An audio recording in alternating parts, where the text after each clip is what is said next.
નમસ્કાર મિત્રો, સ્વાગત છે તમારું આજના અમારા એક નવા વિડીયોમાં। જીરા સંબંધિત ઉપાય કરવાથી ઘર સુખ સમૃદ્ધિથી ભરેલું રહે છે અને પરિવારના સભ્યોનું સ્વાસ્થ્ય પણ સારું રહે છે।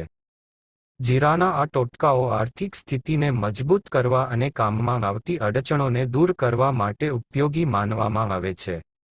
તેથી તમે તમારા જીવનમાં ચાલી રહેલી તમામ પ્રકારની સમસ્યાઓમાંથી જલ્દીથી રાહત મેળવી શકો છો। તો આ ઉપાય ક્યાં છે તો તે જાણી લઈએ કે આ ઉપાય જીરા સંબંધિત છે। તમે તમારા ખોરાકમાં સ્વાદ વધારો માટે જીરાનો ઉપયોગ કરો છો, પરંતુ તમને આ ઉપાય વિશે ખબર નહીં હોય। જો આ ઉપાય યોગ્ય રીતે કરવામાં આવે તો તમે ન માત્ર જીવનની દરેક પ્રકારની સમસ્યાઓમાંથી ઝડપથી રાહત મેળવી શકો છો, પરંતુ લક્ષ્મીજીનું વરદાન અને આશીર્વાદ પણ મેળવી શકો છો।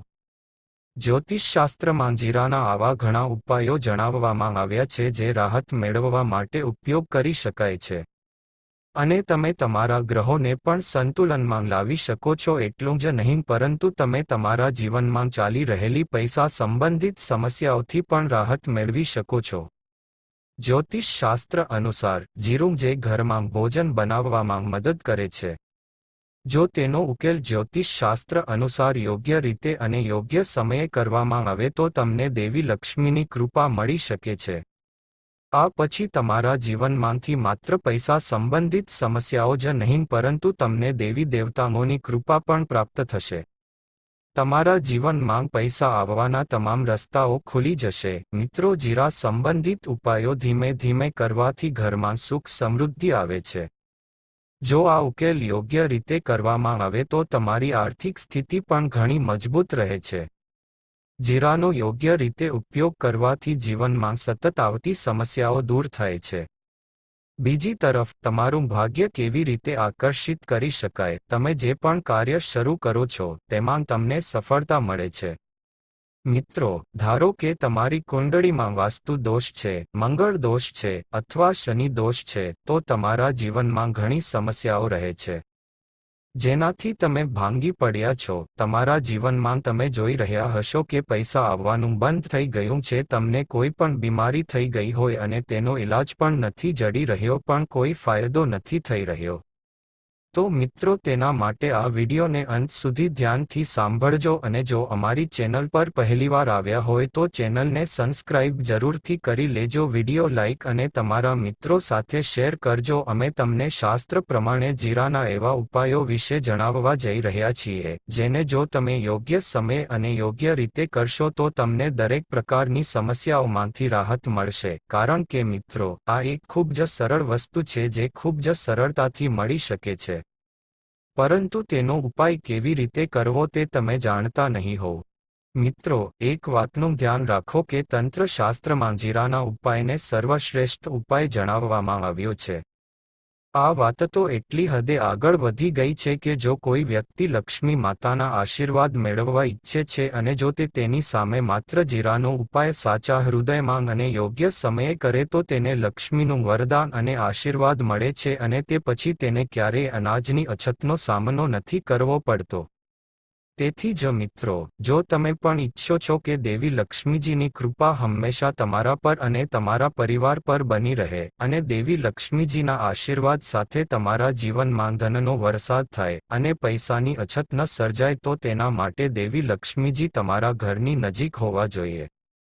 તમે જે પણ કાર્ય શરૂ કરો છો તો દેવી લક્ષ્મીજીના આશીર્વાદથી તમને ફળ મળે છે। જો તમે આ ઉપાય કરશો તો તમારા જીવનમાં ચાલી રહેલી ધન સંબંધિત સમસ્યાઓ સરળતાથી સમાપ્ત થઈ જશે।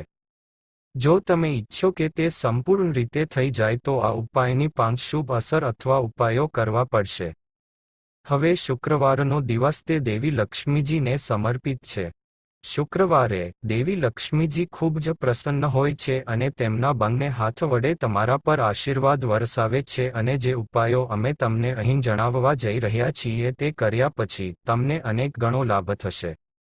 આ પછી તમે સંપૂર્ણ રીતે સાજા થઈ જશો। તમારે આ ઉપાય 5 અઠવાડિયા સુધી કરવાનો છે। 5 અઠવાડિયા એટલે 5 શુક્રવારે કરવો પડશે, તો 5 અઠવાડિયા સુધી તમે તામસિક ખોરાક ન ખાઈ શકો। તામસિક ખોરાક એટલે દારૂ, ગુટખા, પાન મસાલા, માછલી, ઈંડા, આ બધી વસ્તુઓ તમારા માટે નથી. આ વસ્તુઓ ખાવાનું છોડી દીધા પછી હવે તમારે શુક્રવારે સવારે ઉઠીને સ્નાન કરવું, લાલ વસ્ત્રો પહેરવા. દેવી લક્ષ્મીની પૂજામાં લાલ રંગ જ શુભ છે. હવે તમારે એક લાલ કપડું લેવું પડશે, તેના પર તમારે ₹1નો સિક્કો રાખવાનો છે અને થોડું જીરું નાખવાનું છે. તમારે આ લાલ કપડાને મૂળાના દોરાથી બાંધવાનું છે. ત્યારબાદ તે દોરાથી બાંધેલા લાલ કપડાને માતા લક્ષ્મીજીના મંદિરની બહાર બેઠેલા હોય તેને દાન કરવાનું છે. માતા લક્ષ્મીજીની કૃપાથી તમારું ઋણ સંપૂર્ણ રીતે દૂર થઈ જશે. તમને દેવાના બોજમાંથી આસાનીથી રાહત મળી જશે. હવે મિત્રો, આ સાથે આપણે બીજા ઉપાય વિશે વાત કરી લઈએ, જે ઉપાય અમે તમને જણાવવા જઈ રહ્યા છીએ. તે કદાચ તમને આ વાત ખબર નહીં હોય. જ્યારે તમારા ઘરની પ્રગતિ થાય છે ત્યારે તમારા મિત્રો અને સંબંધીઓ જે કદાચ તમારા ઘર પર ખરાબ નજરો નાખતા હોય તો પછી તમારા ઘરમાં દેવી દેવતાઓના આશીર્વાદ આવતા બંધ થઈ જાય. અને કદાચ આ એટલી ખરાબ વસ્તુ છે કે તે લીલા ઝાડને પણ સૂકાવી નાખે છે. તમારા ઘરને આશીર્વાદ નથી મળતા, તમારા ઘરની પ્રગતિ નથી થતી. જો તમારા ઘરને આશીર્વાદ મળે અને તમારું ઘર સમૃદ્ધ રહે તો અમે તમને એક સરળ ઉપાય જણાવવા જઈ રહ્યા છીએ. જો તમે આ ઉપાય જાણતા ન હોવ તો આ ઉપાયને તમે જરૂરથી એકવાર ઉપયોગ કરી લેજો. તો મિત્રો, મંગળવારે સૂર્યાસ્ત થયા પછી આ ઉપાય તમારે કરવાનો છે, પરંતુ આ ઉપાયને તમારે 3 મંગળવાર માટે કરવાનો છે કે 3 મંગળવાર કરવાથી નકારાત્મક શક્તિઓ તમારા ઘરમાંથી ખતમ થઈ જશે અને તમારા ઘરમાં સકારાત્મક ઉર્જાનો વાસ થશે. તો તે કરવા માટે તમારે માટીનો દીવો લેવાનો છે. માટીના દીવા સિવાય જો તમારી પાસે પિત્તળનો દીવો હોય તો તમે તેનો પણ ઉપયોગ કરી શકો છો. તેના પર તમારે થોડું થોડું કરીને જીરું નાખો, 3 કાળા મરી રાખો, લવિંગ નાખો. તમારે આટલું જ રાખવાનું છે. તમારે 3 મંગળવાર સુધી તેને બાળીને આખા ઘરમાં થોડા સમય માટે તેનો ધુમાડો કરવાનો છે અને આખા ઘરને આશીર્વાદ આપવાના છે. આ ઉપાય કર્યા પછી તમારા ઘરમાંથી બધી નકારાત્મક શક્તિઓ ખતમ થઈ જશે અને તમારા ઘરમાં નક્ષત્રો સારા થવા લાગશે. પૂજા દરમિયાન દેવી દેવતાઓનો વાર છે થવા લાગશે અને જે કોઈ પણ નકારાત્મક શક્તિઓ અથવા તો કોઈની દ્રષ્ટિ અસર હશે તે સમાપ્ત થવા લાગશે. એ જ રીતે મિત્રો, હવે ધારો કે તમારામાં કોઈ દોષ છે, એટલે કે કોઈએ ખરાબી નાખી છે, તમારા પર નજર નાખી હોય. જો તમે આ વસ્તુથી પરેશાન છો તો અમે તમને આ પ્રકારની ખરાબ નજરોથી છુટકારો મેળવવા માટે એક સરળ ઉપાય જણાવી રહ્યા છીએ. તમારે આ ઉપાય શનિવારે સૂર્યાસ્ત પછી જ કરવો જોઈએ. તો તમારે શનિવારે સૂર્યાસ્ત પછી શું કરવાનું છે?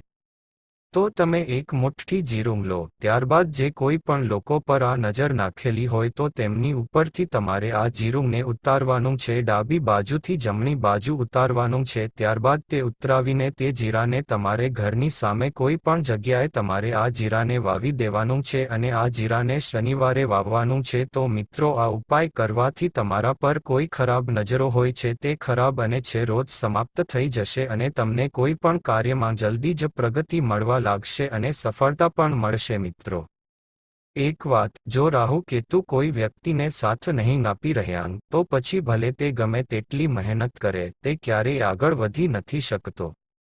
જો તમારે રાહુ કેતુનો સાથ જોતો હોય અને જો તમે ઈચ્છો કે રાહુ કેતુની મદદથી તમે જે પણ નિર્ણય લો છો તે નિર્ણયથી તમને ફાયદો થાય, તો તમારે ભગવાન વિષ્ણુની પ્રાર્થના કરવી જોઈએ.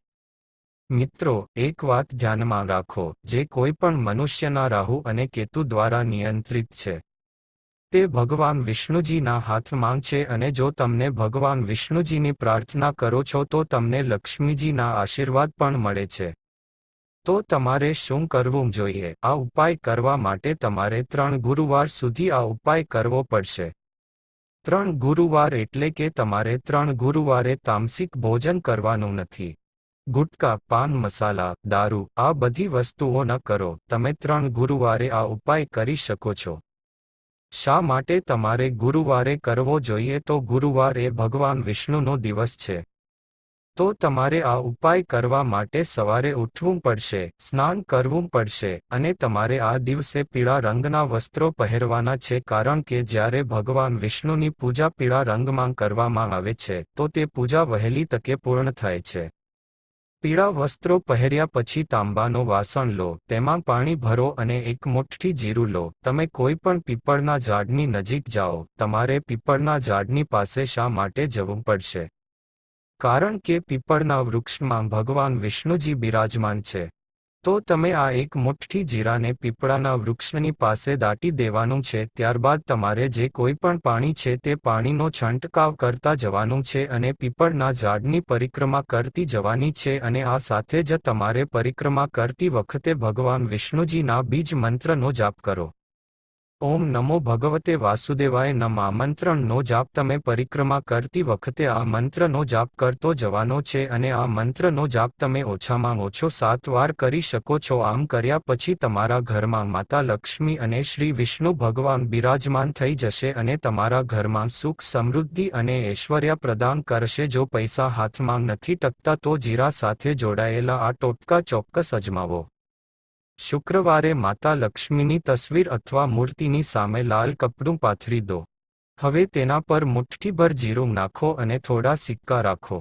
માતા લક્ષ્મીની પૂજા કર્યા પછી જીરું અને પૈસા લપેટીને જ્યાં તમે તમારા પૈસા રાખો છો ત્યાં રાખો.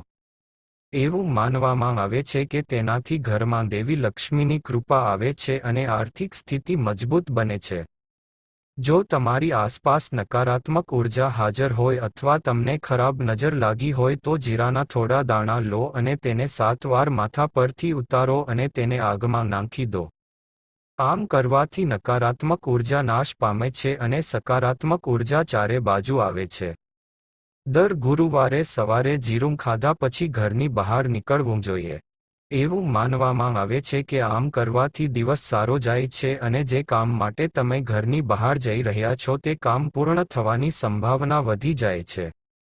તો મિત્રો, આ સાથે આપણો આજનો વિડિયો અહીંયા પૂર્ણ કરીએ છીએ. જો તમને આવા જ વિડિયો જોવા પસંદ આવતા હોય અને આવા જ પ્રયોગો કરીને તમે દેવી દેવતાઓ પાસેથી તેમની અસીમ કૃપા અને ધન ઐશ્વર્ય પ્રાપ્ત કરવા માંગતા હોય તો અમારી ચેનલને જરૂરથી સબસ્ક્રાઇબ કરી લેજો અને નોટિફિકેશન ઓન કરવાનું તો ભૂલતા જ નહીં. અને જો અમારા આવા વિડિયો જોવા પસંદ આવતા હોય તો વિડિયોને લાઇક અને તમારા મિત્રો સાથે અવશ્ય શેર કરી દેજો, જેથી કરીને બધા લોકોને આવા ઉપાયો વિશેની જાણ થઈ શકે. તો ફરી મળીશું એક નવા વિડિયો સાથે. ત્યાં સુધી સૌને જય માતા લક્ષ્મી.